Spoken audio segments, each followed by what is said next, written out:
કેબિનેટની બેઠક વચ્ચે કોંગ્રેસ પણ હવે મેદાને ઉતર્યું છે। ફિક્સ પગાર સહિતના મુદ્દે શક્તિસિંહ અને અમિત ચાવડાની પોસ્ટ। શક્તિસિંહના મતે સમાન કામ સમાન વેતન એ બંધારણીય સિદ્ધાંત છે। હાઈકોર્ટના ચુકાદા બાદ પણ સુપ્રીમ કોર્ટમાં મેટર લટકાવવી યોગ્ય નથી। 5 વર્ષ સુધી ફિક્સ પે પ્રથા યુવાનોનું શોષણ છે। સરકારી કર્મચારીઓનો અસંતોષ જોવાની જવાબદારી સરકારની છે। આખરે ગુજરાતમાં યુવાનો સાથે અન્યાય ક્યાં સુધી? એક બાજુ સરકારની કેબિનેટની બેઠક ચાલી રહી છે। જાણવા મળી રહ્યું છે તે મુજબ કર્મચારીઓના ફિક્સ પેને લઈને ચર્ચા કરવામાં આવશે, તો બીજી બાજુ કોંગ્રેસ પણ હવે મેદાને છે। અમિત ચાવડા અને શક્તિસિંહ ગોહિલે એક પોસ્ટ કરી છે।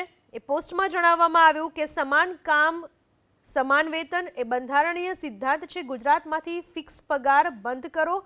હાઈકોર્ટ દ્વારા ફિક્સ પગારના ચુકાદા બાદ પણ સુપ્રીમ કોર્ટમાં મેટર લટકાવવી એ યોગ્ય નથી। 5 વર્ષ સુધી ફિક્સ પે એ યુવાઓનું શોષણ છે। સરકારી કર્મચારીઓનો અસંતોષ જોવાની જવાબદારી સરકારની છે।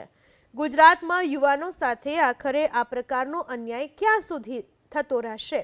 આ પ્રકારની પોસ્ટ કરી શક્તિસિંહ ગોહિલે।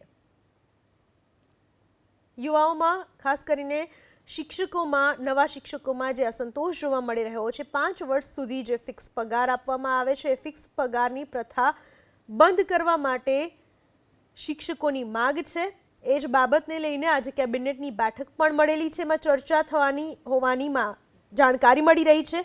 બીજી બાજુ કોંગ્રેસ પણ હવે પ્રહાર કરવાનું ચૂક્યું નથી। કોંગ્રેસે પણ આ પ્રકારની પોસ્ટ કરી। શક્તિસિંહ ગોહિલ અને અમિત ચાવડા બંને પોસ્ટ કરી છે, જેમાં જણાવ્યું છે કે યુવાઓને આ રીતે શોષણ ના કરવું જોઈએ।